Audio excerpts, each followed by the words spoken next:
कविता series मध्ये आपलं सहर्ष स्वागत आहे।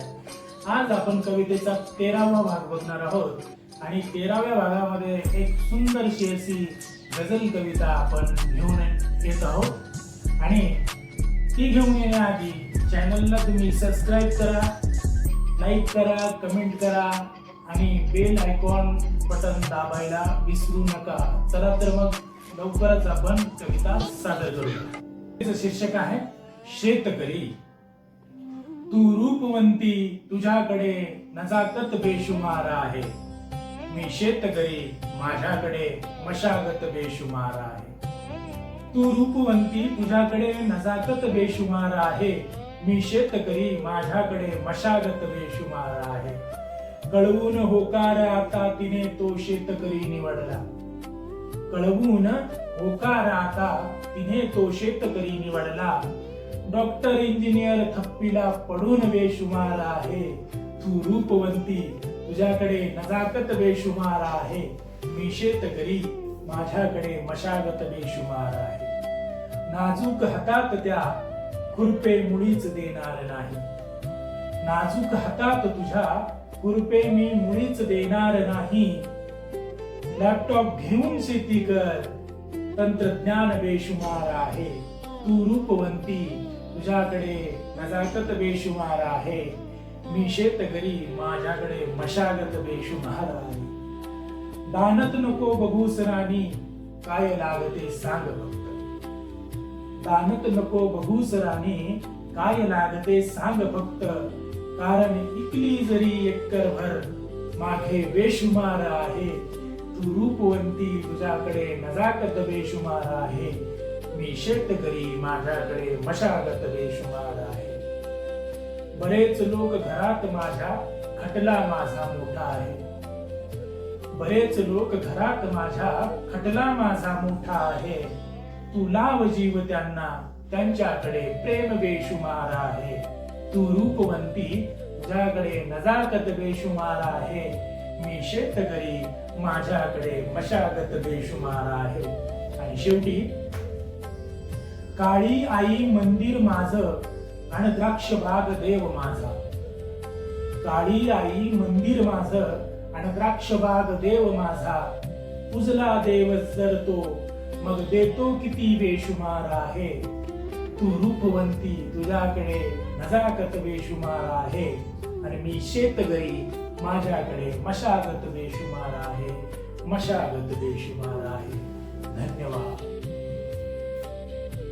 मग कविता समजून घेऊया। तू रूपवंती, तुझ्याकडे नजाकत बेशुमार आहे। मी शेतकरी, माझ्याकडे मशागत बेशुमार आहे।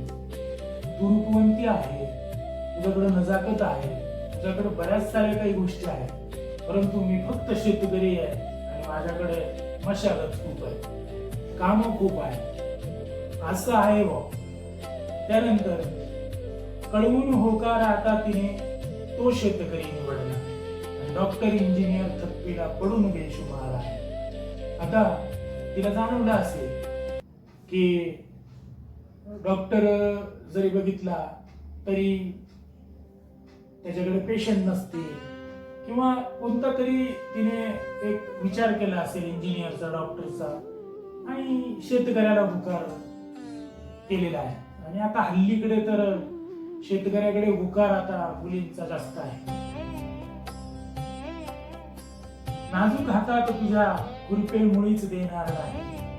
लॅपटॉप घेऊन शेती कर, तंत्रज्ञान बेशुमार आहे। तुला वाटत असेल की तुला निंदायला लावतील, तुला काही करायला लावतील, तसं काही नाहीये। मोठमोठे शेतकरी आहे आता, त्यांच्याकडे कुबोटा ट्रॅक्टर आहे, बऱ्याच काही गोष्टी आहे, तंत्रज्ञान आहे आणि लॅपटॉपचं मार्गदर्शन घेऊन आणि तू शेती करू शकते, असं त्या ठिकाणी मला म्हणायचं आहे।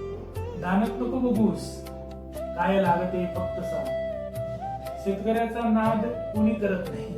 ज्यावेळेस काही लागत असेल, काही कमी पडत असेल ना, तर ते विकून टाकतात बिघाभर, परंतु नाद पूर्ण करतात। म्हणून तुला काय लागेल ना, ते फक्त तू सांग, ते पूर्ण करू शकतात। अशी शेतकऱ्याची दानत आहे, हे या कडव्यामध्ये मी सांगितलंय। आणि बरेच लोक घरामध्ये, आणि शेतकऱ्याच्या घरामध्ये काका असतात, चुलते असतात, पुतणे असतात, बरंच मोठं खटला असतो.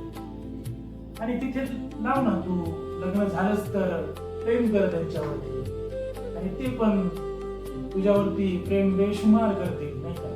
हे या कडव्यातून सांगायचं. आणि शेवटी मला सांगायचं आहे की काळी आई मंदिर माझं, शेतकऱ्याचं मंदिर कोणतं आहे माहिती आहे का? त्याचे द्राक्ष बाग, त्याचं शेत, हरभर शेत, हे जे काय आहे ना ते त्याचं मंदिर, त्याच्यातला देव तो द्राक्ष बाग त्याचा देव आहे. देवासारखं तो पुजतो त्याला, देवासारखं त्याच्या सकाळी पाठ बसून तर संध्याकाळपर्यंत त्याची मशागत तो करत असतो देवाची. तो देव आहे त्याच्यासाठी द्राक्ष बाग, आणि काळी आई त्याचं मंदिर आहे.